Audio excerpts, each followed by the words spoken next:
അല്ലാഹുവിന്റെ ഖുർആനിൽ ആദ്യമായി അവതരിപ്പിക്കപ്പെട്ട ആദ്യത്തെ അധ്യായം ആഖിറത്തെ കുറിച്ചല്ല, സ്വർഗ്ഗലോകത്തെ കുറിച്ചല്ല, നരകത്തെ കുറിച്ചല്ല, മീസാനിനെ കുറിച്ചല്ല, സിറാത്തിനെ കുറിച്ചല്ല.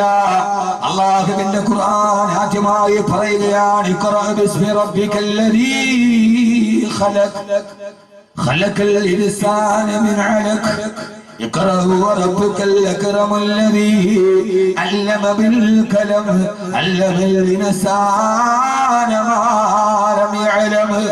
ആദ്യമായി ഖുർആൻ അവതരിപ്പിക്കപ്പെടുമ്പോൾ വിശുദ്ധമായ ഖുർആൻ പേരെടുത്ത് പരാമർശിച്ച ആദ്യത്തെ വസ്തു ഏതാ? എല്ലാവരും പറയാറുണ്ട് ഖുർആൻ ആദ്യമായി പേരെടുത്ത് പറഞ്ഞ വസ്തു പേനയാണ്.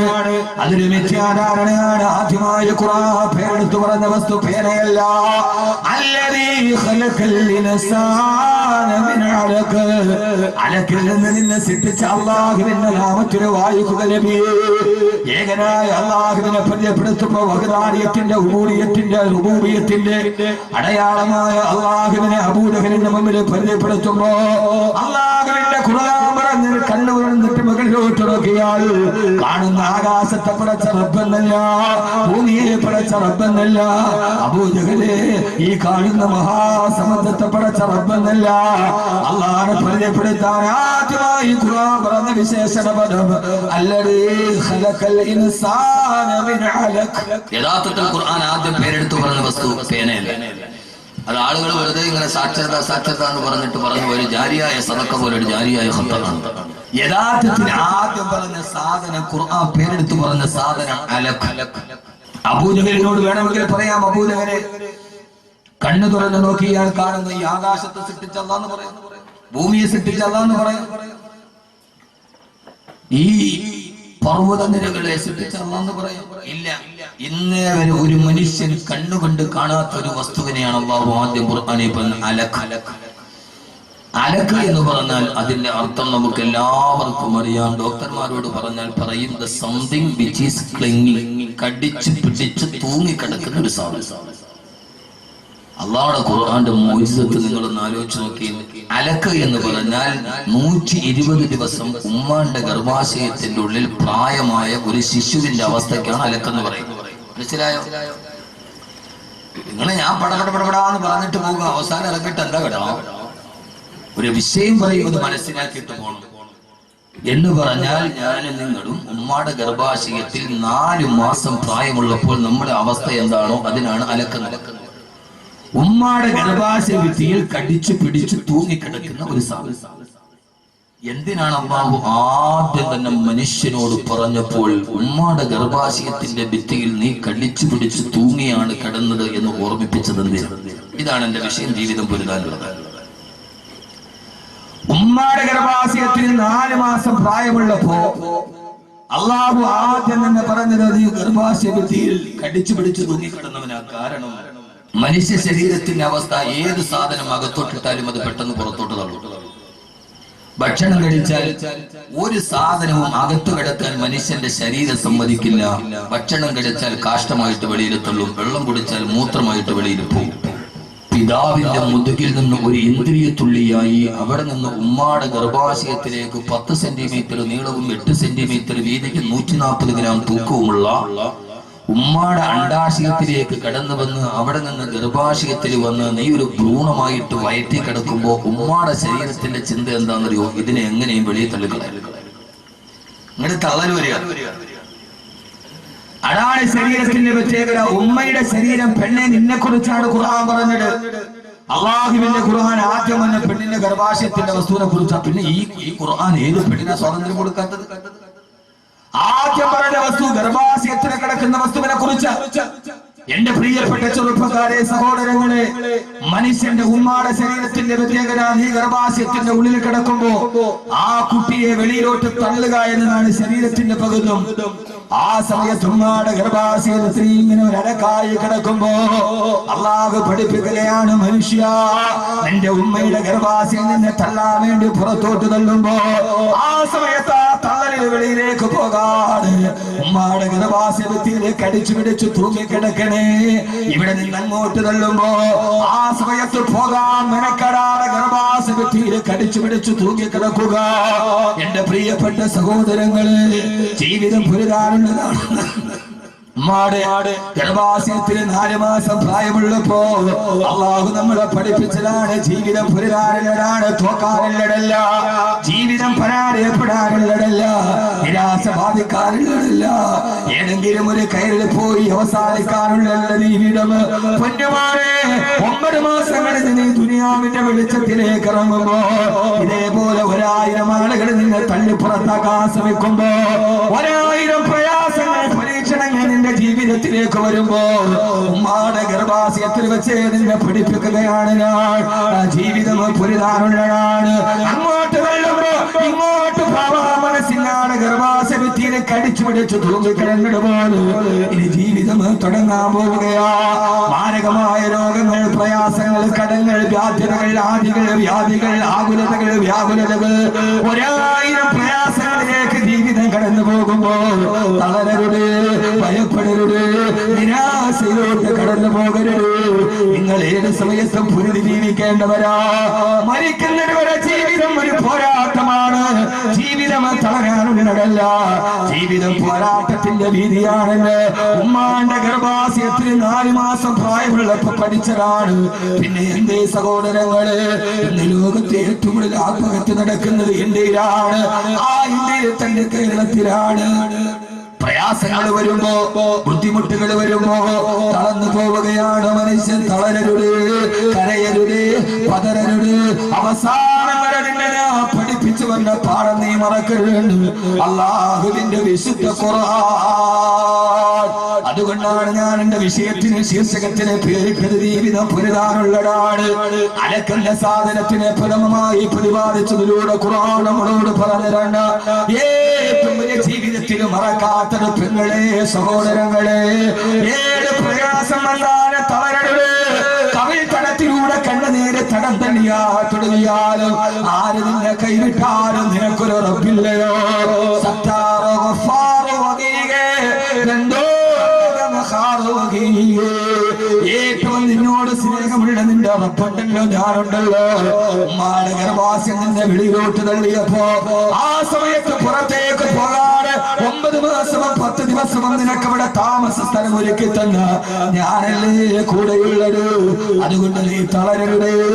ജീവിതം പുരുതാനുള്ളതാണെന്ന് അല്ലാഹുവിന്റെ വിശുദ്ധ ഖുർആൻ. അല്ലാഹു നമുക്ക് അബോധം തരട്ടെ.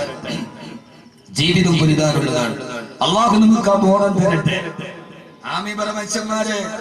അല്ലാഹു നമുക്ക് ആ ബോധം തരട്ടെ. ഇത് മനസ്സിലാക്കണമെങ്കിൽ ആമീൻ കൊണ്ടല്ലാതെ വേറൊന്നും മനസ്സിലാവൂല. മോനെ, ജീവിതത്തിൽ പ്രതിസന്ധികളും പ്രയാസങ്ങളും സ്വാഭാവികമാണ്. എന്റെ വിഷയം അതല്ല. ഈ അലക്ക എന്ന് പറഞ്ഞതിൽ തന്നെ 6 ആശയമുണ്ട് വിശുദ്ധ ഖുർആനിൽ. ഒരൊറ്റ വാക്കി അത് പറഞ്ഞാൽ തന്നെ തീരില്ല. ഇതാണ് ഖുർആൻ പഠിക്കുകയും അല്ലാഹു തൗഫീഖ് നൽകട്ടെ. ഖുർആൻ പഠിക്കുകയും, അതുകൊണ്ടാണ് ലോകത്തിലെ ഏറ്റവും നല്ലവർ ഖുർആൻ പഠിക്കുകയും പഠിപ്പിക്കുകയും ചെയ്യുന്നവരാണ് ഹബീബായ നബി മുഹമ്മദ് മുസ്തഫ സല്ലല്ലാഹു അലൈഹി വസല്ലം. ലഹാ മആനിൻ കമൗജിൽ ബഹരി ഫീ മദദി വഫൗക ജൗഹരിഹി ഫിൽ ഹുസ്നി വൽ ഖിയാം. ഈ ഖുർആൻ ഒരാശയം പറഞ്ഞാൽ അതിന്റെ ഉള്ളിൽ 10 ആശയം വേറെ ഉണ്ടാവും. അതാണ് ഖുർആൻ. പോരാടുക. പ്രതിസന്ധികൾക്കെതിരെ, പ്രയാസങ്ങൾക്കെതിരെ, രോഗങ്ങൾക്കെതിരെ, കടങ്ങൾക്കെതിരെ, ബാധ്യതകൾക്കെതിരെ, മക്കൾക്കെതിരെ, ഭർത്താവിനെതിരെ, ഭാര്യക്കെതിരെ, വിരുദ്ധ സ്വഭാവത്തിനെതിരെ തളരാൻ പാടില്ല.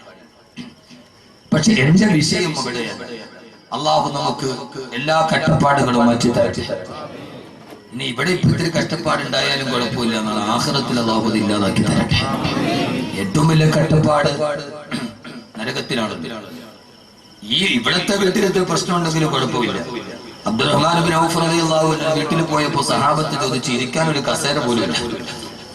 അപ്പോ ചോദിച്ചു ഇരിക്കാൻ ഒരു കസേരയെങ്കിലും ഇട്ടുകൂടെ ഈ വീട്ടിൽ? ആരാ അബ്ദുറഹ്മാൻ ബിൻ ഔഫ് റളിയല്ലാഹു അൻഹു? നമുക്കറിയോ? അറിയില്ല. നമുക്കൊന്നും അറിയില്ല. നമുക്ക് ഈ ബ്രോസ്റ്റ് കോഴി ഇങ്ങനെ തിന്നാനല്ലാതെ അതിന്റെ അപ്പുറത്തേക്ക് നമ്മൾ ഇപ്പോഴും അബ്ദുറഹ്മാൻ ബിൻ ഔഫ് റളിയല്ലാഹു അൻഹു ആരാ? ഉമ്മൻചാണ്ടി സർക്കാർ മദ്യനിരോധനം നടപ്പിലാക്കിയപ്പോൾ ആദ്യം എതിർത്തത് വെള്ളാപ്പള്ളി നടേശൻ എന്ന് പറയുന്നത്. കാരണം ആ മദ്യനിരോധനം കൊണ്ട് കേരളത്തിൽ ഏറ്റവും വലിയ നട്ടം വെള്ളാപ്പള്ളിക്ക് സമുദായത്തിനുമാണ്. അവരുടെ ഒരേ ഒരു വരുമാനം കള്ള് കച്ചവടം. സാമ്പത്തിക നട്ടം ഭയന്നിട്ടാണ് വെള്ളാപ്പള്ളി നടേശനെ എതിർത്തത്. എന്നാൽ വിശുദ്ധമായ ഖുർആനിലെ 62 അക്ഷരങ്ങൾ മദ്യനിരോധനത്തിന് ആയത്തിറങ്ങിയപ്പോൾ വെള്ളാപ്പള്ളി നടേശനേക്കാൾ വലിയ മദീനയിലെ ഏറ്റവും വലിയ അബ്കാരി കോൺട്രാക്ടറാണ് അബ്ദുറഹ്മാൻ ബിൻ ഔഫ് റളിയല്ലാഹു അൻഹു. പഹല്ലന്തും മുന്തകൂൻ കള്ളുകൊടി നിർത്താറായില്ലേ എന്ന് ചോദിച്ചപ്പോൾ തന്റെ ഗോഡൌണിൽ സൂക്ഷിച്ചിരുന്ന മദ്യത്തിന്റെ ബാരൽ മുഴുവനും മദീനയുടെ അങ്ങാടിയിലൂടെ ഒഴുക്കി വിട്ടിട്ട് നബി, എന്റെ സാമ്പത്തിക നഷ്ടം എനിക്ക് പ്രശ്നമല്ല, എന്തൊക്കെയായ റസൂലുള്ളാഹി അള്ളാഹ് നിർത്താൻ പറഞ്ഞ ഞാൻ നിർത്തി നബി എന്ന് പറഞ്ഞ ആളാണ്. നഷ്ടവും ലാഭമൊന്നും ഇല്ല, അള്ളാഹ് നിർത്താൻ പറഞ്ഞ നിർത്തി നബി എന്ന് പറഞ്ഞ ബാരൽ കണക്കിന് മദ്യം ഒരൊറ്റ ആയത്ത് കെട്ടപ്പോ ഒഴുക്കി വിട്ട ആളാണ് അബ്ദുറഹ്മാൻ ബിൻ ഔഫ് റളിയല്ലാഹു അൻഹു, മക്കയിലെ കോടീശ്വരൻ. ആ കോടീശ്വരന്റെ വീട്ടിൽ ഇരിക്കാൻ കസേരയില്ല. അപ്പൊ സഹാബത്ത് ചോദിച്ചൊരു കസേര ഇട്ടൂടെ. അപ്പോഴാണ് ബഹുമാനപ്പെട്ട സഹാബത്തിന് അബ്ദുറഹ്മാൻ ബിൻ ഔഫ് റളിയല്ലാഹു തആല പറഞ്ഞത്, ഞാൻ ഇതിനകത്ത് മുഴുവൻ സാധനങ്ങളും വേറൊരു വീട്ടിലേക്ക് മച്ചിരിക്കുകയാണ്, അങ്ങോട്ട് തൽക്കാലം താമസം മാറുന്ന വീട്ടിലേക്ക് ഞാൻ മച്ചിരിക്കാൻ. സഹാബത്തിന്റെ കാര്യം മനസ്സിലായി. അപ്പൊ സഹാബത്ത് ഇത് ശരി തന്നെ, വേറൊരു വീട്ടിന് വേണ്ടി എല്ലാം മാറ്റി വെച്ചിരിക്കാം, ഓക്കെ. എന്നാലും വരുന്ന മനുഷ്യന് ഇരിക്കാൻ ഈ വീട്ടിലൊരു കസേര വേണ്ട. അപ്പൊ അബ്ദുറഹ്മാൻ ബിൻ ഔഫ് റളിയല്ലാഹു തആല പറഞ്ഞു, ഞാൻ കസേര വാങ്ങിക്കാൻ വേണ്ടി അങ്ങാടിയിലേക്ക് പോയതാണ്. അപ്പോഴാണ് ഈ വീടിന്റെ ഉടമസ്ഥൻ എന്നോട് പറഞ്ഞത്, ഉടനെ തന്നെ ഈ വീട്ടിൽ നിന്ന് നിന്നെ പുറത്താക്കും.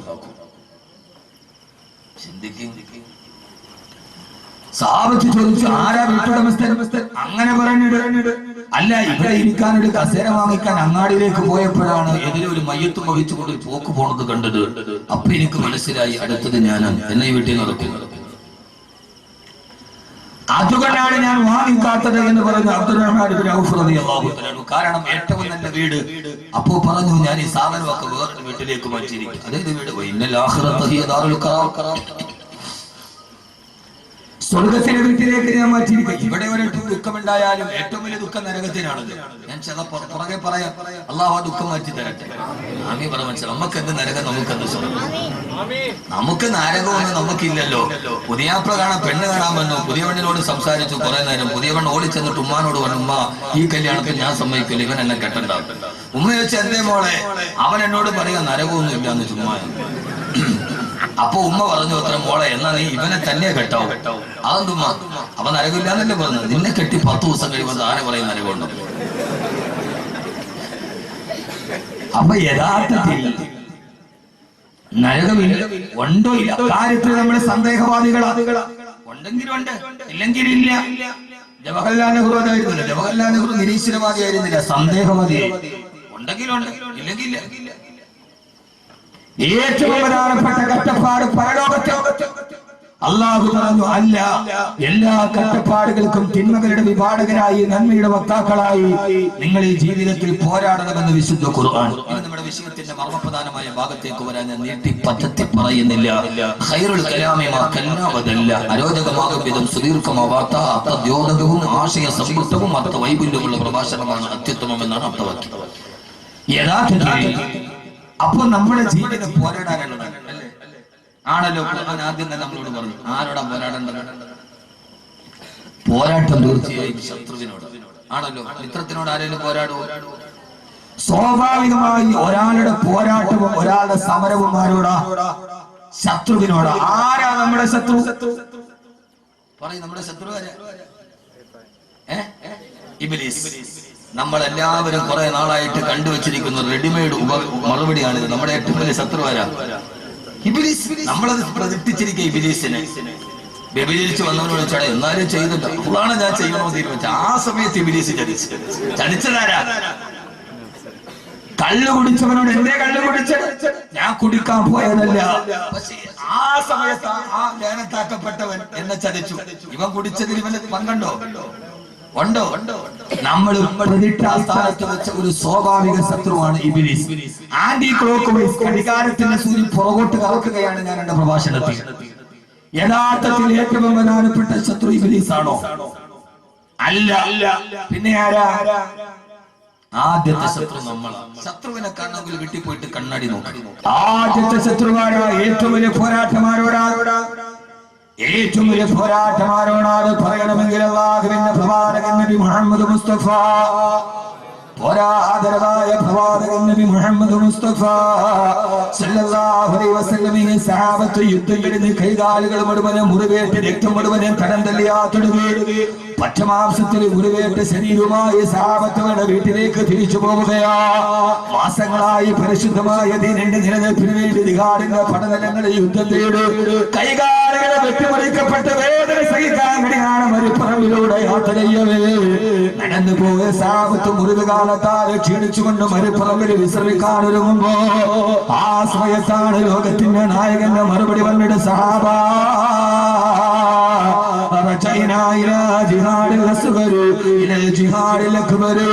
ഏറ്റവും ചെറിയ യുദ്ധ പോരാട്ടം കഴിഞ്ഞിട്ട് ഏറ്റവും വലിയ പോരാട്ടത്തിലേക്ക് നമ്മൾ കടന്നു പോവുകയാ. സഹാബത്ത് അത്ഭുതപ്പെട്ടു പോയി. അങ്ങാണ് തിരുവോടര്. ഏറ്റവും ചെറിയ യുദ്ധത്തിന് ശേഷം നമ്മളൊരു വലിയ യുദ്ധത്തിലേക്ക് തിരിച്ചു പോവുകയാണ് സഹാബ. കൈകാലുകൾ വെട്ടിമുറിക്കപ്പെട്ട ഘോര യുദ്ധത്തിന് ശേഷം വീട്ടിലേക്ക് തിരിച്ചു പോകവേ ഇതേവരെ നടന്ന ധർമ്മസമരം ഏറ്റവും ചെറുതാണെന്ന് തങ്ങളോട് നിസ്സാരപ്പെടുത്തിയ അല്ലാഹുവിന്റെ റസൂലിനോട് സഹാബത്തിനോട് യാ റസൂലല്ലാഹ് മൽ ജിഹാദുൽ അക്ബർ യാ റസൂലല്ലാഹ് ഏറ്റവും വലിയ പോരാട്ടം ഏതാണ് നബിയേ? ആ സമയത്താണ് റസൂൽ ലോകത്തോട് പറഞ്ഞത് നമ്മളാരും വായ്ത്താരി കൊണ്ട് പ്രതിഷ്ഠിക്കപ്പെട്ടവർ യഥാർത്ഥ ശത്രുക്കളല്ല. യഥാർത്ഥ ശത്രുവാരാ? അല്ലാഹുവിന്റെ റസൂൽ പറഞ്ഞു സഹാബ നിങ്ങളുടെ ശരീരത്തോട് പോരാട്ടം നടത്തുക. ഏറ്റവും വലിയ ശത്രു നിങ്ങളുടെ നഫ്സാണ്, നഫ്സാണ്, നഫ്സാണ്, നഫ്സാണ്. ലോകത്തിന്റെ മുത്ത് ആദർശത്തിന്റെ സത്ത് ആദരവായ പ്രവാചകൻ നബി മുഹമ്മദ് മുസ്തഫ സല്ലല്ലാഹു അലൈഹി വസല്ലമ ഒന്നാമത്തെ ശത്രുവാണെന്നറിയോ സഹോദരങ്ങളെ? ശരീരമാ. ഈ നഫ്സിനോട് ധർമ്മസമരം നടത്താൻ അത്യാഗ്രഹത്തിന്റെ അശ്ലീലത്തിന്റെ ആപാത്തതയില്ലായ്മയുടെ ആസുരഭാവത്തിലേക്ക് ആത്മാവിന്റെ ആശ്ലേഷണത്തെ കൊണ്ടുപോകുന്ന ഈ ശരീരത്തോട് പടപൊരുടാൻ സ്വന്തം ശരീരത്തെ ഒന്നാമത്തെ ശത്രുവാ. ഇൻഷാ അല്ലാഹ് ഖുർആൻ 3 ശത്രുവിനെയാണ് നമ്മോട് പറയുക. അതിലാദ്യമായി ഖുർആൻ നിന്റെ ശരീരമാണ്, നിന്റെ ശരീരമാണ്. അല്ലാഹുവിന് ഇഷ്ടപ്പെടാത്ത മാർഗത്തിലേക്ക് നിന്റെ മോഹങ്ങളെ വലിച്ചു കൊണ്ടുപോകുന്ന, പടച്ചറപ്പിന് ഇഷ്ടപ്പെടാത്ത മാർഗത്തിലേക്ക് തിരിച്ചു കൊണ്ടുപോകുന്ന ഈ ശരീരത്തെ ഏത് സമയത്ത് നീ പോരാട്ടത്തിലൂടെ കീഴ്പ്പെടുത്തുന്നുവോ അതുകൊണ്ടാണല്ലോ സഹോദരങ്ങളെ, അതുകൊണ്ടാണല്ലോ ആദരവായ പ്രവാചകൻ നബി മുഹമ്മദ് മുസ്തഫ സല്ലല്ലാഹു അലൈഹി വസല്ലമ ശരീരത്തെയാണ് നിയന്ത്രിക്കേണ്ടതെന്ന വിശുദ്ധമായ ഖുർആന്റെ ഏറ്റവും വലിയ ആയത്തിറങ്ങിയത് ആരുടെ പേരിലാ? ബഹുമാനപ്പെട്ട അബൂബക്കർ സിദ്ദീഖ് റളിയല്ലാഹു അൻഹു. എല്ലാ ദിവസവും അബൂബക്കർ റളിയല്ലാഹു അൻഹുവിന് ഭക്ഷണം കൊണ്ടുപോയി കൊടുക്കുന്ന ഒരു സേവകനുണ്ട്. എല്ലാ ദിവസവും ഭക്ഷണം കൊണ്ടുപോയി കൊടുക്കാറുണ്ട്. ഒരു ദിവസം അബൂബക്കർ റളിയല്ലാഹു അൻഹുവിന് വല്ലാത്ത വിശപ്പാണ്. ഭക്ഷണവുമായി വരുന്ന സേവകനെ കാണുന്നില്ല. വല്ലാത്ത വിശപ്പിന്റെ വിളിയിൽ ഇങ്ങനെ ഇരിക്കവേ സേവകൻ വന്ന് 2 കാരക്ക കൊടുത്തു. ഏത് സമയത്ത് കാരക്ക കൊടുത്താണ് ചോദിക്കും ഇത് എവിടെ നിന്ന് കിട്ടി, ആര് തന്നത്, ഹലാലാണോ ഹറാമാണോ? ചോദിക്കാതെ കഴിക്കാറില്ല അബൂബക്കർ റളിയല്ലാഹു തആല അൻഹു. ആ സമയത്ത് വിശപ്പിന്റെ കാഠിന്യം കൊണ്ട് 2 കാരക്ക കടിച്ചു. സേവകൻ ചോദിച്ചു അമീറുൽ മുഅ്മിനീൻ ഏത് സമയത്ത് ഭക്ഷണം നിന്നാലും ഇത് എവിടെ നിന്നാണ്, ഹലാലാണോ ഹറാമാണോ എന്ന് താങ്കൾ ചോദിക്കാറുണ്ട്. ഇപ്പൊ മാത്രം ചോദിച്ചില്ലല്ലോ. അവസരത്തിൽ അബൂബക്കർ റളിയല്ലാഹു തആല ഞെട്ടിപ്പോയി. അല്ലാഹുവേ വിശപ്പിന്റെ കാഠിന്യം കൊണ്ട് അറിയാതെ തിന്നുപോയതാണ്. സേവകായി എവിടെ നിന്നാണ് നിനക്ക് കിട്ടിയത്? സേവകന്റെ മറുപടി ഇന്നത്തെ ദിവസം നിങ്ങൾക്ക് ഭക്ഷണം എടുക്കാനൊരു ദീർഘം എന്റെ കയ്യിൽ കിട്ടിയില്ല. അങ്ങനെ ഞാൻ പല സ്ഥലത്തോടെയും മരഞ്ഞു നടന്നിട്ടൊരു ദീർഘം കിട്ടാണ്. അവസാനം നിരാശയോടെ തിരിച്ചു വരവേണ്ട മനസ്സിലെനിക്കൊരു ചിന്തയുണ്ടായി. ഇസ്ലാമിലേക്ക് വരുന്നതിന് മുമ്പ് ഞാൻ കഅബാലയത്തിന്റെ പൂജാരിയായിരുന്നു. അന്ന് ആളുകൾ വിഗ്രഹത്തിന് നേർച്ചയായി കൊണ്ടുവരുന്ന കാണിക്കയിടുന്ന ദീർഘമകളുണ്ട്. ആ ദീർഘമകളെ പലപ്പോഴും ചില ദീർഘമകൾ എടുത്തിട്ട് മോട്ടിച്ചിട്ട് ഞാൻ എന്റെ സഞ്ചിയിലിടാറുണ്ട്. ആ പഴയ സഞ്ചി പോയി ഞാൻ നോക്കിയപ്പോ ആ സഞ്ചിയിൽ എന്റെ ദീർഘം കിടക്കുന്നുണ്ട്. ആ ദീർഘം കൊണ്ടാണ് നിങ്ങൾക്ക് കാരക്ക വാങ്ങിച്ച് തന്നതെന്ന് പറഞ്ഞപ്പോ അബൂബക്കർ റളിയല്ലാഹു തആല ചിന്തിച്ചു പോയി. അല്ലാഹുവേ, അല്ലാഹുവേ ഒന്നാമത്തെ കാര്യം ഇത് ശിർക്കിന്റെ പൈസയാണ്. രണ്ടാമത്തേത് ഈ ചെയ്തതാണെങ്കിലോ ഹറാമാണ്. അബൂബക്കർ റളിയല്ലാഹു തആല ഞെട്ടിത്തെറിച്ചു പോയി. പടച്ചറബേ, എന്റെ ആമാശയത്തിന്റെ ഉള്ളിലേക്ക് ഒരു ഹറാമ് കടന്നു എന്നറിഞ്ഞപ്പോ ലോകചരിത്രത്തിന് നിസ്തുലമായ ചരിത്രം പിറന്നത്. ലോകത്തൊരാൾക്കും സാധിക്കാൻ പറ്റാത്ത വിപ്ലവം നടന്നത്. തന്റെ വിരലുകള് തൊണ്ടക്കുടിയിലോട്ട് കുത്തിയിറക്കിയിട്ട് ആമാശയത്തിന്റെ ഉള്ളിലുള്ളത് മുഴുവനും വെളിയിലോട്ട് തള്ളിച്ചു. അവസാനം ഒന്നും ചന്തിക്കാണില്ലാതെ രക്തം കത്തിച്ചുകൊണ്ട് അബൂബക്കർ റളിയല്ലാഹു തആല താഴയിൽ നിന്നു അല്ലാഹുവിനോട് പറഞ്ഞു, അല്ലാഹുവേ,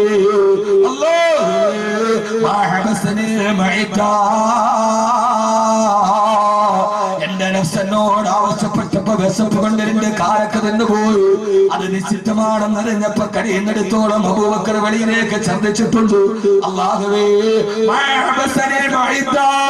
എന്റെ ഞരമ്പിലോ എന്റെ ആമാശയത്തിലോ ഏതെങ്കിലും ഈ ഭക്ഷണത്തിന്റെ ഒരൽപ്പം പറ്റിപ്പിടിച്ചാൽ എനിക്കത് വെളിയിലേക്ക് തരാൻ കഴിയില്ല. എന്റെ പ്രിയപ്പെട്ട സഹോദരങ്ങളെ, തന്നെ വിശപ്പിന്റെ സമയത്ത് ചോദിച്ചപ്പോൾ എന്റെ കാരക്കൽ എന്നതിന്റെ പേര് ആ സമയത്ത് മദീനയിൽ നിന്നിട്ട് രക്തം വെളിയിലോട്ട് വരികയാ. പൊട്ടിക്കരയുമ്പോഴാണ് ആ സമയത്താണ് നഫ്സിനെ കുറിച്ചുള്ള ഏറ്റവും ന്യായത്തിറങ്ങിയത്. പൊട്ടിക്കരന്നുകൊണ്ട് രക്തം വെളിയിലോട്ട് വരുമ്പോ സഹാബത്ത് പറയുന്നുണ്ട്, അബൂബക്കർ റളിയല്ലാഹു തആല അൻഹു രക്തം ചതിച്ചു മരിച്ചു പോകുമോ എന്ന് ഞങ്ങൾ ഭയപ്പെട്ടു പോയി. ആ സമയത്താണ് രണ്ട് കാലൊക്കെ വയറ്റിനുള്ളിൽ പോയതിന്റെ പേര് രക്തം ഛർദ്ദിച്ചുകൊണ്ട് പൊട്ടിക്കരയുമ്പോഴാണ് അതാകെ ലോകത്ത് നിന്ന് ദിവ്യബോധനത്തിന്റെ വെളിപാടുമായി റൂഹുൽ അമീൻ മലക്ക് ജിബ്രീൽ അലൈഹിസ്സലാത്തു വസ്സലാം വരുന്നത്. നബിയേ, വഅമ്മാ മൻ ഖാഫ മഖാമ റബ്ബിഹി വനഹന നഫ്സ അനിൽ ഹവാ فإن الجنة هي المأوى وأما من خاف مقام ربه. എന്റെ പ്രിയപ്പെട്ട ചെറുപ്പക്കാരോട് പള്ളക്കുള്ളിലേക്ക് പട്ടച്ചാറായോ കറയെ ചെട്ടിപിടിച്ചത് കയറും, വെള്ളൈസി കയറും, പലിശയും കയറും, ആരെ പട്ടിച്ചടും വെട്ടിച്ചടും കയറും, വസ്തു കച്ചവടം നടത്തിയിട്ട് ഇടയ്ക്ക് നിന്നിട്ട് തോണ്ടിയിട്ട് മേടിച്ച ലാഭവും കയറും. പൊന്നുമോനെ, ഏത് പള്ളക്കുള്ളിൽ പച്ചക്ക് ദഹിച്ചു പോകുന്നവനെ എന്തേ പടച്ചിറപ്പിനെ പേടിയില്ല. ഏകനായ പടച്ചിറപ്പിന്റെ മുമ്പിൽ നിൽക്കണമെന്നുള്ള പേടി വന്ന അതുകൊണ്ടാണല്ലോ സുബഹി നമസ്കാരത്തിന് ഇമാമത്ത് നിൽക്കുമ്പോ ഇമാമ പൊട്ടിക്കരഞ്ഞിട്ട് ബോധം കെട്ടി താഴെ വീണത്. ഒരേ ഒരായത്തോടിയപ്പോ ഒരു സൂറത്തോടിയില്ല, യാസീനോഹിയില്ല. സുബഹി നമസ്കാരത്തിന് ഇമാമത്ത് നിൽക്കുകയാണ്. ഒരൊറ്റായത്തോടിയപ്പോ ബോധരഹിതനായി പേടിച്ച് വിറച്ച് താഴെ പോയി. ഏഴായത്തെന്നറിയോ? യൗമ യഖൂമുൻ നാസു ലിറബ്ബിൽ ആലമീൻ. യൗമ യഖൂമുൻ നാസു ലിറബ്ബിൽ ആലമീൻ.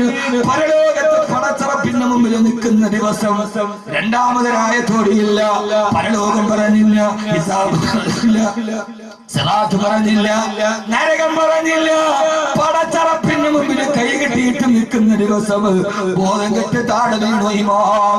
ആരാ ഇമാം എന്നറിയോ? ആ ഇമാമാണ് ബഹുമാനപ്പെട്ട അബ്ദുല്ലാഹി ഇബ്നു ഉമർ റളിയല്ലാഹു തആല അൻഹു. നാളെ പടച്ചറപ്പിന്റെ മുമ്പിൽ നിൽക്കണമെന്ന ബോധമില്ല, സിറാത്തിന് നടക്കണമെന്നുള്ള ബോധമില്ല. ഏഴ് മാറി വലിച്ചു തിന്നുമ്പോ പടച്ചറപ്പിന്റെ മുമ്പിൽ നിൽക്കുന്ന ദിവസത്തെ ഭയപ്പെടുകയും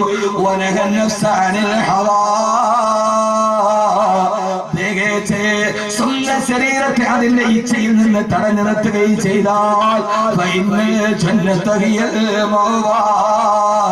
അവനാണ് സ്വർഗത്തിലേക്ക് മടങ്ങിപ്പോകുന്നതെന്ന് വിശുദ്ധ ഖുർആൻ. അല്ലാഹു ബോധം തരട്ടെ. ഇതാണ് ബോധം. ഏത് ബോധം? ഇതാണ് ബോധം. ബോധം എന്ന് പറഞ്ഞാൽ ഏത് ബോധമാ? ഈ സർക്കാരിന് 2 ഭൂരിപക്ഷമേ ഉള്ളൂ. കിട്ടിയ സമയത്ത് പരമാവധി. അതല്ല ബോധം, അത് ബോധമില്ലായ്മയാണ്. ഏറ്റവും വലിയ സുബോധം എന്റെ ഉള്ളിലിത്തിരി പോയി അത് വെളിയിലോട്ട് കളയണമില്ലെങ്കിൽ പടച്ചോനെ ആമാശയത്തിൽ പോയി ഞാൻ എന്ത് ചെയ്യും? നമുക്ക് ഏതെങ്കിലും ഖുർആനിലെ ഏറ്റവും വലിയ ആയത്ത് സ്വർഗത്തിലേക്കുള്ള കുറുക്കുവഴി. സ്വർഗത്തിലേക്കുള്ള കുറുക്കുവഴി പറഞ്ഞു തരട്ടെ. സ്വർഗത്തിലേക്കുള്ള കുറുക്ക് വഴി പറഞ്ഞു തരട്ടെ. നിങ്ങൾ ഇന്ന് മനുഷ്യന്മാർ അലാവുദ്ദീൻ അത്ഭുത വിളക്ക് തരട്ടെ എന്ന് വെച്ചാൽ വേണ്ടെന്ന്. സ്വർഗത്തിലേക്കുള്ള കുറുക്ക് വഴി നമ്മൾ എപ്പോഴും കുറുക്ക് വഴിയല്ലേ നോക്കൂ. ഇപ്പൊ ഇവിടുന്ന് കൈതോടുന്ന് നേരെ നമുക്ക് പാരിപ്പള്ളിയിൽ ഇറങ്ങണം. പോണ വഴിക്ക് ഒരാൾ പറഞ്ഞു ഇതിലേ പോയാൽ 2 കിലോമീറ്റർ ലാഭമുള്ള കുറുക്ക് വഴി ഉണ്ടെന്ന്. നമ്മൾ ഇതിലേ പോകും. ഇപ്പൊ പോണത് എം എ യൂസുഫിനെ ആണെങ്കിലും 2 കിലോമീറ്റർ കുറുക്ക് വഴി കിട്ടിയ 2 കിലോമീറ്റർ ലാഭം കിട്ടിയാൽ മിക്കവാറും 5 റുപ്യ ലാഭം കിട്ടും. എന്നാലും അങ്ങനെയല്ലേ പോകും.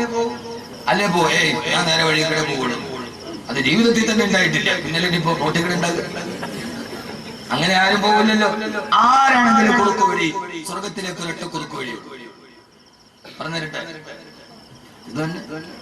وأما من خاف مقام ربه ونهى النفس عن الهوى فإن الجنة هي المأوى. ശരീരത്തെ പിടിച്ചെടുത്ത് ആദ്യത്തെ പോരാട്ടം ശരീരത്തിനോട്. ആദ്യത്തെ പോരാട്ടം എല്ലാ ജനുവരി മാസം തണുപ്പ്, എന്റെ ചുമ ഇതുവരെ മാറിയിട്ടില്ല. എന്നാലും ഞാൻ എന്റെ സദസ്സിനോട് നീതി പുലർത്തി. വല്ലപ്പോഴും ഒക്കെ വന്നിട്ട് നിങ്ങളോട് എനിക്ക് വയ്യ, ചുമയാ, കഫ എന്നൊക്കെ പറഞ്ഞാൽ ആളുകൾക്ക് ഉണ്ടാകുന്ന ഒരു വിഷമമുണ്ടല്ലോ. അതുകൊണ്ട് ഞാൻ അതും മറക്കുകയാണ്. ഒന്നാമത്തെ പോരാട്ടം 3 ശത്രുവിനെയാണ് ഖുർആൻ പറഞ്ഞത്. 3 പറയുമ്പോൾ നമ്മുടെ വിഷയം ചെയ്യും. ഇത് ആര് പറഞ്ഞ ശത്രുവ? യഥാർത്ഥത്തിൽ നരേന്ദ്രമോദി നമ്മുടെ ശത്രു ഒന്നുമല്ല. നമ്മുടെ യഥാർത്ഥ ശത്രു നരേന്ദ്രമോദിയാണ്. എന്താ മനുഷ്യന്മാരങ്ങൾ ചിന്തിക്കുന്നത്? അങ്ങനെ എനിക്ക് തോന്നുന്നുണ്ടോ? അല്ല, മോഡി വരട്ടെ വരാതിരിക്കട്ടെ നമുക്കെന്താ. എന്നാൽ യഥാർത്ഥത്തിൽ ഇസ്ലാം ഏറ്റവും നന്നായിട്ട് വളർന്നത് ഫിറോന്റെ കൊട്ടാരത്തിലാണ്. ഫിറോൻ വന്നാലേ ഇസ്ലാം വളരും. അങ്ങനെയാണ്. ഫിറോന്റെ കൊട്ടാരത്തിലാണ് ഇസ്ലാം വളർന്നത്. മൂസയാന്ന് പറഞ്ഞിട്ട് 1000 പേരെ കൊല്ലുമ്പോ ഫിറോന്റെ താടി പിടിച്ചിട്ട് വലിക്കുമ്പോ ഫിറോന്റെ കൊട്ടാരത്തിലാണ് മൂസ വളർന്നത് അലൈഹിസ്സലാത്തു വസ്സലാം. അങ്ങനെയാണ് ഇസ്ലാമിന്റെ ചരിത്രം. വേറെ ഒരിടത്തും വളർന്നിട്ടില്ല. ഫിറോൻ വന്നാലേ നമ്മൾ ആരാവും? മൂസയാ. ഇപ്പൊ കേന്ദ്രമെങ്ങാനും മുസ്ലിം ലീഗ് ഭരിച്ചാൽ നമുക്ക് ഈമാൻ ഉണ്ടാവും. എന്ത് പേടിക്കാൻ? പേരിൽ നമ്മളാണല്ലോ എന്ന് വിചാരിച്ചിട്ട് നമ്മൾ ഇരിക്കും. ഫിറോൻ വന്നാലേ നമ്മൾ മുസ്ലിം ആവും. ഇപ്പൊ ആളുകൾക്ക് തോന്നാൻ തുടങ്ങിയിട്ടുണ്ട് നമ്മുടെ ഇസ്ലാം ശരിയാക്കുന്നു. അതാണ് അള്ളാഹുടെ തദ്ബീർ. അങ്ങനെ തദ്ബീരിന് അവരില്ലാഹി തഖ്ദിർ. അള്ളാഹു നമ്മളെ നന്നാക്കി തരട്ടെ. മുഖം നന്നാവാത്തതിന് കണ്ണാടി എറിഞ്ഞെടുത്തിട്ട് കാര്യം. അവര് വന്നു വരാത്തതെന്നുള്ളതല്ല. നമ്മളിപ്പോഴും പിറ കണ്ടാൽ തന്നെ ഒരുത്തം കണ്ടാൽ മറ്റൊരുത്ത അടച്ചു വെക്കാം. ഞാൻ കാണൂല, എനിക്കൊന്നും വരുന്നാൾ വേണ്ട. ആ രീതിയിൽ നമ്മുടെ അവസ്ഥ തോന്നിട്ടില്ല. അപ്പൊ യഥാർത്ഥത്തിൽ പ്രശ്നം ആരാ? നമ്മൾ തന്നെ. അള്ളാഹു നമ്മളെ കാത്തുരക്ഷിക്കട്ടെ. അതുകൊണ്ട് എന്റെ പ്രിയപ്പെട്ട സഹോദരിമാരെ, നമുക്ക് എല്ലാം നമുക്ക് ദഹിക്കും. ചിട്ടിപ്പൈസ ആണെങ്കിലും കുഴപ്പമില്ല, LIC ആണെങ്കിലും കുഴപ്പമില്ല, ഏത് ഹറാമാണെങ്കിലും നമുക്ക് പ്രശ്നമില്ല. അതൊക്കെ നമുക്ക് ശരീരത്തിന്റെ ഉള്ളിൽ ഒന്നാമത്തെ പോരാട്ടം ഈ ശരീരത്തോട് നടത്തണം. അള്ളാഹുവേ, നിനക്ക് ഇഷ്ടപ്പെട്ടത് എന്റെ ശരീരത്തിന്റെ ഉള്ളിൽ പോകാവൂ എന്ന് നമ്മൾ തീരുമാനിക്കണം. നാളെ സ്വർഗ്ഗത്തിൽ ഒരു ദരജയുണ്ട്. 3 പേർക്ക് ആ ദരജ കിട്ടുകയില്ല. പറഞ്ഞുതരട്ടെ. ആണുങ്ങളോട് ഇങ്ങോട്ട് നോക്കും മോനെ. ആദരവായ പ്രവാചകൻ നബി മുഹമ്മദ് മുസ്തഫ സല്ലല്ലാഹു അലൈഹി വസല്ലം പറയുകയാണ്, പരലോകത്ത് 3 ദരജകളുണ്ട് സ്വർഗ്ഗത്തിൽ. ആ ദരജ 3 ആളുകൾക്കല്ലാതെ 4-മതൊരാൾക്ക് കിട്ടില്ല. ഒന്നാമത്തെ ആൾ റഹ്മിന് വസൂൽ, കുടുംബ ബന്ധങ്ങളെ ചേർക്കുന്ന ആൾ. സഹോദരൻ പിണങ്ങിപ്പോയി, വാപ്പ പിണങ്ങിപ്പോയി, പെങ്ങൾ പിണങ്ങിപ്പോയി, ആ പിണക്കത്തിന്റെ വാരത്തിൽ നിൽക്കുന്നവരല്ല. അതിർത്തി തർക്കത്തിന്റെ പേരിൽ ആങ്ങൾ പെങ്ങന്മാരും വാപ്പയും മക്കളും മിണ്ടാതിരിക്കലല്ല.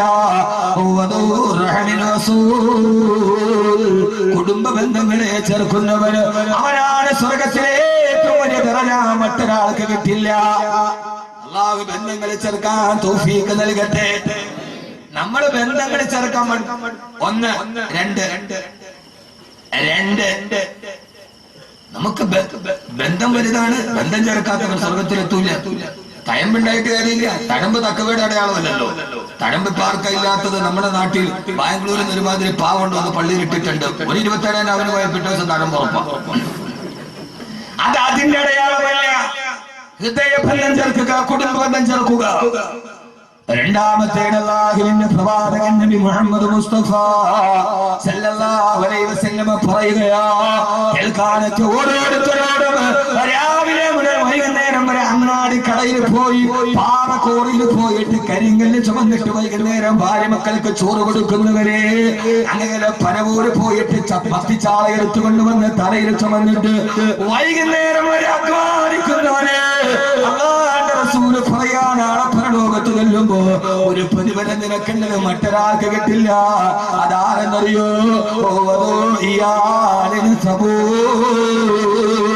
കടബാധ്യത ഏറെയുണ്ട്, കഷ്ടപ്പാട് ഏറെയുണ്ട്, രോഗങ്ങൾ ഏറെയുണ്ട്.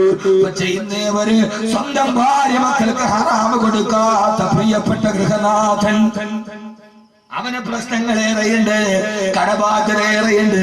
പക്ഷെ ഇന്നേവരെ അധ്വാനിച്ചതല്ലാതെ അവന്റെ ഭാര്യ മക്കളുടെ വയറ്റിനവൻ ഹറാമിനെ കൊടുത്തിട്ടില്ല. പൊന്നുമോനെ, ലോട്ടറി എടുത്താലും കിട്ടും, അറബിയെ പഠിച്ചാലും കിട്ടും. അത് നിന്റെ ഭാര്യ മക്കൾക്ക് കൊടുത്താൽ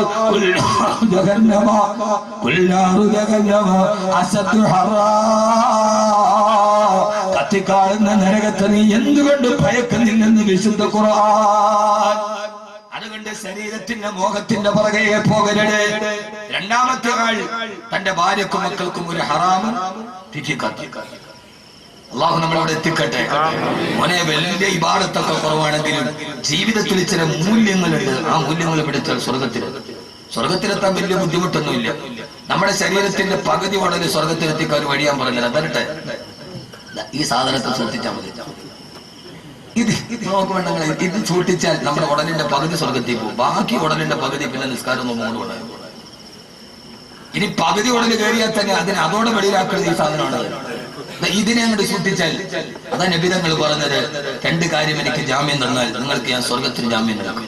ഒന്ന് നിങ്ങളുടെ നാക്ക്, മറ്റൊന്ന് നിങ്ങളുടെ മുഖ്യസ്ഥാനം. യഥാർത്ഥത്തിൽ എനിക്ക് തോന്നാറുണ്ട്, ഈ ഹദീസുകൾ കേട്ടില്ല, രണ്ട് കാര്യത്തിൽ നിങ്ങൾ എനിക്ക് ജാമ്യം നൽകിയാൽ നിങ്ങൾക്ക് ഞാൻ സ്വർഗത്തിന് ജാമ്യം നൽകാൻ പരലോകത്ത്. ഒന്ന് നാക്ക്, രണ്ട് മുഖ്യസ്ഥാനം. നാക്കും മുഖ്യസ്ഥാനവും തമ്മിലുള്ള ബന്ധം എന്താ? രണ്ടവയവാണല്ലോ ലഭ്യങ്ങൾ. ഇത് തമ്മിലുള്ള ബന്ധം എന്താ? മനുഷ്യന്മാരെ ചിന്തിച്ചാലല്ലേ വല്ലതും കിട്ടൂ. ഈ ഹദീസ് മൊബൈൽ ഫോണിനെ കുറിച്ചിട്ടാണ്. ഈ ഹദീസ് നമുക്കെന്താ അങ്ങനെ ഹംല ചെയ്തുകൂടാ? ഇതിപ്പോ ബുഖാരിയിലോ മുസ്ലിമിലോ ഉണ്ടോ എന്ന് വെച്ചാൽ ഇല്ല. ഇത് മൊബൈൽ ഫോണിനെ കുറിച്ചിട്ടുള്ള ഹദീസാണ്. മിസ്കോള് വരിക, സംസാരിക്കുക, വരിക. 17 വയസ്സുകാരുണ്ടവിടെ 35 വയസ്സായി പോകും. അതാണ് നാക്കും മുഖ്യസ്ഥാനവും തമ്മിലുള്ള അർത്ഥത്തിൽ. അങ്ങനെ ആവാമല്ലോ, പണ്ഡിതന്മാര് ധാരാളം അല്ലേ, അങ്ങനെ ആവാമല്ലോ. യഥാർത്ഥത്തിൽ അതിലൂടെ രണ്ട് കാര്യം. അതുകൊണ്ടാണ് അള്ളാഹു സ്വർഗത്തിലെത്തി അള്ളാഹു എത്തിച്ചു തരുമാറാകുന്നത്. മൂന്നാമത്തെ ആൾ നമ്മുടെ വിഷയമായിട്ട് ബന്ധമില്ല, പറയണു. മൂന്നാമത്തെ ആൾ, അവന് നല്ല സമ്പത്തുള്ള സമയത്ത് നമ്മൾ അവന്റെ അടുക്കൽ പോയി അവൻ നമ്മളെ ആട്ടി ഓടിച്ചു. പിന്നീട് അവൻ പാപ്പരായി, ആ സമ്പത്ത് നമ്മുടെ കയ്യിൽ വന്നു. അപ്പോൾ അങ്ങോട്ട് ചെന്നിട്ട് അവനെ സഹായിക്കുന്നു. അതെല്ലാവർക്കും പറ്റൂല. ഇതാണ് ഇസ്ലാമിന്റെ സൗന്ദര്യം. എന്തെങ്കിലുണ്ട്, നമ്മൾ പോയപ്പോ നാട്ടി ഓടിച്ചു. ഇപ്പോ നമ്മുടെ കയ്യിലുണ്ട്, അപ്പോ അവൻ ഗതികേടിലാണ്. അപ്പൊ അവൻ അങ്ങോട്ട് പോയിട്ട് കൊടുക്കും. സ്വർഗത്തിൽ ഈ ദർജ 3 പേർക്ക്. അതുകൊണ്ട് എന്റെ പ്രിയപ്പെട്ട സഹോദരങ്ങളോട് സഹോദരിമാരോട്, ജീവിതത്തിൽ ശരീരത്തിൽ നഫ്സിനെ പിടിച്ചു കെട്ടിയവർക്കാണ്, നഫ്സിനോട് പോരാടിയവർക്കാണ് അള്ളാഹു സ്വർഗം കൊടുത്ത്. അള്ളാഹു സ്വർഗം തരട്ടെ. ഒന്നാമത്തെ ശത്രു നമ്മൾ എത്തിയിട്ടില്ല, സമയം തീരാറ്. അള്ളാഹു ആ സിഫത്ത് നമുക്ക് നൽകട്ടെ. എന്റെ പ്രിയപ്പെട്ട സഹോദരിമാരോട്, നഫ്സിനെ പിടിച്ചു കിട്ടിയവർക്ക് വളരെ പ്രധാനപ്പെട്ട ഒരു ഹദീസ് ഞാൻ നിങ്ങളോട് ഓർമ്മിപ്പിക്കുകയാ. ആദരവായ പ്രവാചകൻ നബി മുഹമ്മദ് മുസ്തഫ സല്ലല്ലാഹു അലൈഹി വസല്ലം പറയുകയാ, സലാസത്തുൽ 3 വിഭാഗം ആളുകൾ, സലാസത്തുൽ 3 വിഭാഗം ആളുകൾ, ലാ യൻദുറുല്ലാഹു ഇലൈഹിം യൗമൽ ഖിയാമ. നാളെ പരലോകത്ത് അവർ പടച്ചറപ്പിന് മുമ്പിൽ പോകുമ്പോൾ അല്ലാഹുവിന്റെ മുഖത്തേക്ക് നോക്കുകയില്ല. വലാ യദ്ഖുലൂനൽ ജന്ന ഹത്താ യലിജൽ ജമലു ഫീ സുമ്മിൽ ഖിയാം. സൂര്യക്കൊടയിലൂടെ ഒട്ടകം അതിന്റെ മറുകര കടന്നാലും ഇവര് സ്വർഗത്തിൽ പോകുന്ന പ്രശ്നമേ ഇല്ല. വളരെ ഭയാനകരമായ ഹദീസാണ്. പ്രത്യേകിച്ച് എന്റെ പ്രിയപ്പെട്ട സഹോദരിമാരോട്, എന്റെ പ്രിയപ്പെട്ട സഹോദരിമാരോട്, ഈ ശരീരത്തിന്റെ ആട്ടത്തോട് വിട പറയുക, ഈ ശരീരത്തിന്റെ മോഹത്തോട് വിട പറയുക. ഏറ്റവും വലിയ ശരീരത്തിന്റെ മോഹത്തിന്റെ പുറകെ പോകല്ല പെങ്ങള്, ഔറത്ത് മറക്കാതെ നടക്കല്ല പെങ്ങള്, പച്ച പരിഷ്കാരിയുടെ ജീവിതം നമ്മുടെ ജീവിതത്തിൽ വരല്ല പെങ്ങള്. അല്ലാഹുവിന്റെ റസൂൽ പറയാ 3 വിഭാഗം ആളുകൾ നാളെ പരലോകത്ത് ചെന്നാൽ പടച്ചറപ്പവന്റെ മുഖത്ത് നോക്കില്ല.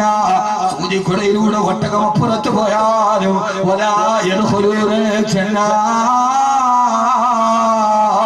ഇവര് സ്വർഗത്തിൽ കടക്കുകയില്ല. ഒന്ന് വൃദ്ധനായ വ്യഭിചാരി, വൃദ്ധനായ വ്യഭിചാരി താടി നരച്ചു, തലമുടി നരച്ചു, പക്ഷേ ശരീരത്തിന്റെ ഇതിനോടുള്ള ഒടുക്കത്തെ മോഹം നിന്നിട്ടേയില്ല. മനസ്സിലായോ? താടി നരച്ചു, തലമുടി നരച്ചു, താടി തലമുടി നരച്ചു. ഇപ്പം മിക്കാലും നരയ്ക്കൂല, അത് ഗോദ്രേജിന്റെ മഹത്വനാണ്, അല്ലാതെ നരയ്ക്കാനിട്ടല്ല. യഥാർത്ഥത്തിൽ ശരീരത്തിന് ഒരു മോഹമൊക്കെ ഉണ്ടാവും, സ്വാഭാവികമാണ്. ഒരു കാര്യം മനസ്സിലാക്കിക്കോണം, തെറ്റുകൾക്ക് പല പ്രതിഫലമാണ്. ഒരാൾ വിവാഹത്തിന് മുമ്പേ തെറ്റ് ചെയ്താലുള്ള ശിക്ഷയല്ല വിവാഹം കഴിഞ്ഞ് തെറ്റ് ചെയ്താൽ ഇരട്ടിയാണ്. 40 വിവാഹം കഴിഞ്ഞ് തെറ്റ് ചെയ്താൽ 40 വയസ്സ് വരെ തെറ്റ് ചെയ്താൽ 3 ഇരട്ടി. ഒരാൾ 40 കഴിഞ്ഞിട്ട് തെറ്റ് നിർത്തിയില്ല, 4 ഇരട്ടി ശിക്ഷ. 60 കഴിഞ്ഞിട്ട് നന്നായില്ലെങ്കിൽ പിന്നെ അവന്റെ കാര്യം പോകാം. ഓരോ പ്രായത്തിന്റെ ശിക്ഷ ഓരോ ശിക്ഷ. 60 ആകുമ്പോ അവന്റെ ഈ ശരീരത്തിന് മോഹമാണ്. നഫ്സ് എന്താ പറയാ? ഈ മോഹത്തിന് അവൻ കടിഞ്ഞാണിട്ടിട്ടില്ല. 2 രണ്ടാമത്തെ പറയട്ടെ മനുഷ്യന്മാരെ, 2, 3. രണ്ടാമത്തേത് പെണ്ണ് കേൾക്കുക, മൂന്നാമത്തേത് ആണ് കേൾക്കുക. ഇത് പറയാതിരിക്കാൻ തരമില്ല. 2. രണ്ടാമത്തേത് മറ്റാരുമല്ല, പുരുഷവേഷം ധരിച്ച പെണ്ണ്. പുരുഷവേഷം ധരിച്ച പെണ്ണ്, പുരുഷവേഷം ധരിച്ച പെണ്ണ്. ഇന്ന് നിസ്കാരത്തടമ്പുള്ള ഹാദിയാരുടെയും നാട്ടുപ്രമാണിയുടെയും 17 തികഞ്ഞ പെൺമക്കള് കോളേജിൽ പോകുന്നത് ജീൻസ് ടീഷർട്ടും ഇട്ടിട്ടാ. യഥാർത്ഥത്തിൽ ഇത് പുരുഷന്റെ വേഷമാ. വാപ്പാക്ക് തഴമ്പിന് കുറവില്ല, വാപ്പാക്ക് ഏറ്റവും വലിയ പ്രതിപത്തിക്ക് കുറവില്ല. അവന്റെ പെൺമക്കള് ഇറച്ചിക്കടയിലെ പോത്തിന്റെ കാല് തൂക്കിയിട്ടൊരു മാതിരി ഇറച്ചി കച്ചവടത്തിന് പോകുന്ന പെൺമക്കൾ. എന്റെ ഭാഷ കടുത്തു പോയാൽ നിങ്ങൾ പുറമനൊന്നുമാക്കണം. പണ്ടൊക്കെ മലബാറിൽ കണ്ടാറേ അവസ്ഥ നമ്മുടെ നാട്ടിലേക്ക് വരികയാ. ഓരോ കല്യാണത്തിന് ഓഡിറ്റോറിയത്തിന് പോകുമ്പോ വിവാഹച്ചന്തയിൽ മാത്സര്യ ബുദ്ധിയോടെ കോടികൾ എറിഞ്ഞ് പകിട കളിക്കുന്ന സമുദായത്തിന് ആർഭാട കല്യാണത്തിന്റെ നടുവിൽ തീർച്ചയായിട്ടുമിട്ട് ഈ പെൺമക്കൾ മുഴുവനും അടിഞ്ഞാടുമ്പോ പൊന്നുമോളെ, നാളെ പരലോകത്ത് നീ പോയി നിൽക്കുമ്പോ പടച്ചറപ്പ് നിന്റെ മുഖത്തേക്ക് നോക്കുകയില്ല. അല്ലാഹു അവരോട് സംസാരിക്കില്ല. പടച്ചറപ്പ് അവരെ മുറന്നു കളയുമെന്ന്. എന്ന് മാത്രമല്ല, നീ സ്വർഗത്തിൽ കടക്കില്ല. 1, 2 മുത്തറച്ചിയ പുരുഷവേഷം ധരിച്ച പെണ്ണ്. അല്ലാഹു ബോധം തരട്ടെ. നോക്ക് മനുഷ്യന്മാരെ, അല്ലാഹു ബോധം തരട്ടെ. ഏതാണ് പുരുഷന്റെ വേഷം? ഇപ്പൊ നമ്മുടെ പെണ്ണുങ്ങളിടുന്ന ഒരു വേഷമുണ്ട്. പറയാതിരിക്കൊരു വൃത്തിയില്ല. നിങ്ങൾക്ക് എന്നെ തുറച്ചു നോക്കേണ്ട ഒരു കാര്യമില്ല. എന്നെ തുറഞ്ഞു നോക്കണ്ട, പറഞ്ഞു തന്നെ പറയാനല്ലോ. ഇപ്പൊ ഒരു സൈസ് വേഷമുണ്ട് നമ്മുടെ പെണ്ണുങ്ങൾക്ക്. അതൊരുമാതിരി വലിയ ടൈപ്പ് വസ്ത്രമാണ്. അത് കാലോട്ട് അങ്ങോട്ട് വെക്കിയിട്ടാ മതി. എന്താ അതിന്റെ പേര്? പേരെന്താ? കഷ്ടം മുത്തക്കിങ്ങൾ അറിഞ്ഞൂടാ, പാവങ്ങൾ. നിങ്ങൾ ഇതിന് ഉടനോടെ സ്വർഗത്തില. ഇനിയിപ്പോ നിങ്ങൾക്ക് എന്തിനാ വാദം പറയുന്നത്? നിങ്ങൾ അത്രയും വലിയ മുത്തക്കിങ്ങൾ ആരാ ഉള്ളത്? ഒരു ബനിയന്റെ വസ്ത്രം, ബനിയൻ പാന്റ് അതങ്ങോട്ട് കയറിയിട്ടിട്ടാൽ നമ്മുടെ ഇറച്ചിക്കടയിലൊക്കെ പോത്തിന്റെ കാല് തൂക്കിയിട്ടത് മാതിരി അവളുടെ തൊടയുടെയും കാലിന്റെയും വടിവതേ പിടിവാണ്. എന്റെ പേരെന്താ?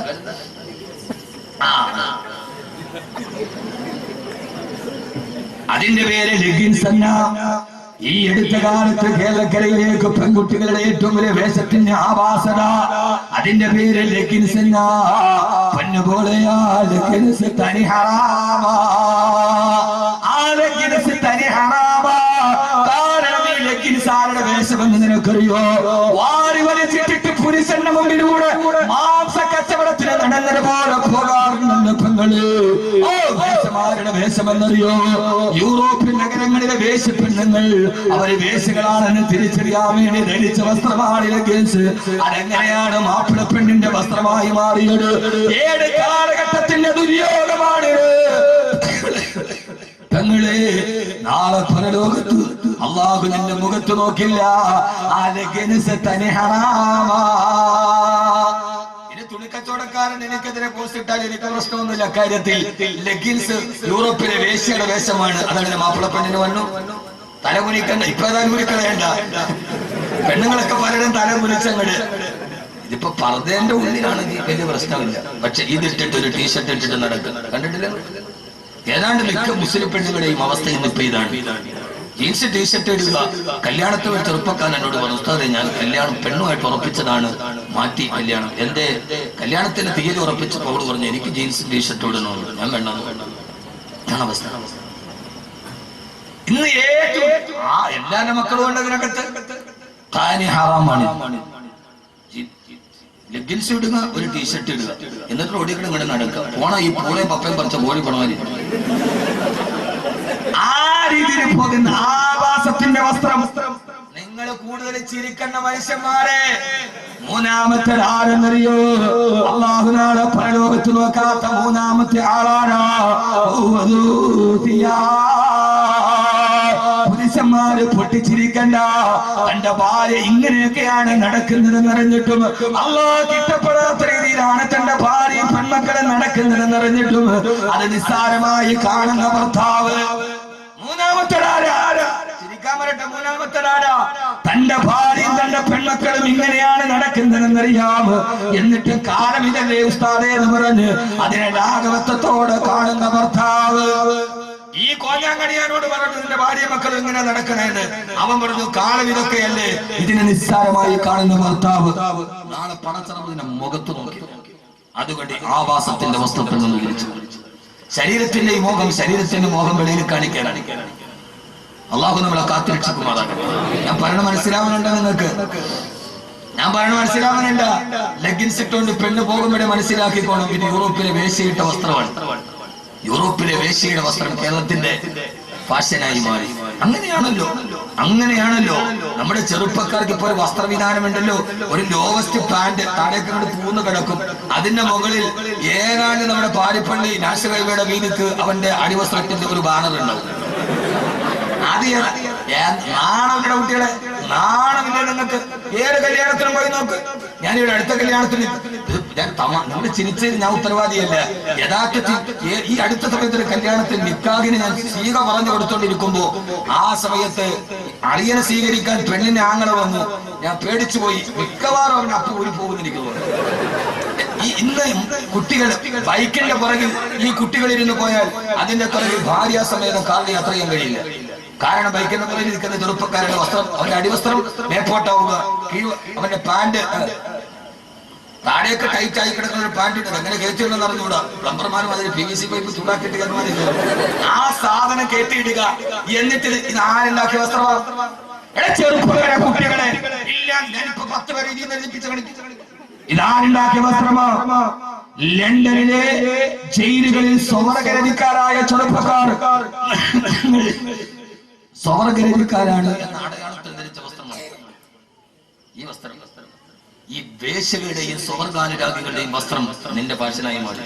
ആദ്യമായിട്ട് അടിവസ്ത്രം മേപ്പോട്ടും വസ്ത്ര കീപ്പോട്ടുമാക്കിയത് ലണ്ടനിലെ ജയിലുകളിൽ, പാശ്ചാത്യന്റെ ജയിലിൽ താമസിച്ച അവിടുത്തെ സ്വർഗാനുരാഗികൾ നിങ്ങൾ സ്വർഗരതിയുടെ താല്പര്യമുള്ളവരാണ് എന്ന് പറഞ്ഞ ആ സിംബോളിക്കാണ് ഇന്ന് നമ്മുടെ മക്കൾ. ഇനി നിങ്ങളുടെ മക്കൾ ഇത് ഇടണം വേണം നിങ്ങൾ തീരുമാനിക്കും. ഞാൻ പറഞ്ഞല്ലോ, ഞാൻ ഒരു വാത് പറയാൻ വന്നെങ്കിൽ കാര്യങ്ങൾ പറയാനാണ്. അല്ല കബറും കഫങ്ങനെയും പറഞ്ഞിട്ട് നിങ്ങളെ കരയിപ്പിക്കാനാണെങ്കിൽ എനിക്ക് വളരെ എളുപ്പമുണ്ട്. അത് കേട്ടിട്ട് കരയാൻ നമ്മുടെ കൽവിന് കഴിയാത്തതാണ് ഇങ്ങനെ. അതുകൊണ്ട് ചെറുപ്പക്കാരെ, നിങ്ങൾ കേൾക്കുന്നവരെങ്കിലും ഈ ആവാസത്തിന്റെ വസ്ത്രത്തിൽ നിന്ന് പിന്മാറും. ഇതൊക്കെ ശരീരത്തിന്റെ ഒരുമാതിരി മോഹമാണ്. ആദ്യത്തെ പോരാട്ടം ശരീരത്തിലാണ്. അല്ലാഹു നമുക്ക് ആ ബോധം നൽകുമാറാകട്ടെ. വളരെ പ്രധാനപ്പെട്ട 3 പറഞ്ഞിട്ടല്ലേ പോകാൻ പറ്റില്ല. വിഷയം തീരില്ല. എത്ര മണിക്കാ മോനെ അവസാനിക്കുക? എത്ര? 1 മണി സുബഹിക്ക്. 10-10 ആയിക്കോട്ടെ. നല്ല പരിപാടിയാണ്. ഈ ആനയുടെ പിണ്ടം കണ്ടിട്ട് ആന പിണ്ട ഇടുമ്പോ ആളുകൾ വിചാരിക്കുക എന്താ ഇതിന്റെ വലിപ്പം, ഇത് ഇടണ പാട് ആനയ്ക്കെന്നെ അറിയും. എന്നാലും നിങ്ങൾക്ക് കേട്ടോണ്ടിരിക്കാൻ വലിയ ഇഷ്ടമാണ്. പക്ഷെ ഇത് ചങ്കും തമ്മിൽ പോണ വസ്തുവാണ്. ഏതായാലും ആദരവായ പ്രവാചകൻ നബി മുഹമ്മദ് മുസ്തഫ പോരാ, ആദരവായ പ്രവാചകൻ നബി മുഹമ്മദ് മുസ്തഫ സല്ലല്ലാഹു അലൈഹി വസല്ലമ എന്റെ പ്രിയപ്പെട്ട സഹോദരങ്ങളോട് സഹോദരിമാരോട് വന്നസു തഅജുലൂന ഇസ്ലാഹി മാ ഫസദാ ഇമാം ബുസൂരി അല്ലാഹു അങ്ങേ അനുഗ്രഹിക്കട്ടെ. അന്നസു കത്തിഫിരീൻ തുമിലഹു സബ്ബാല റബ്ബിർ ലാടി ബൈന തുഫ്തിനഹു യൻഫതിമി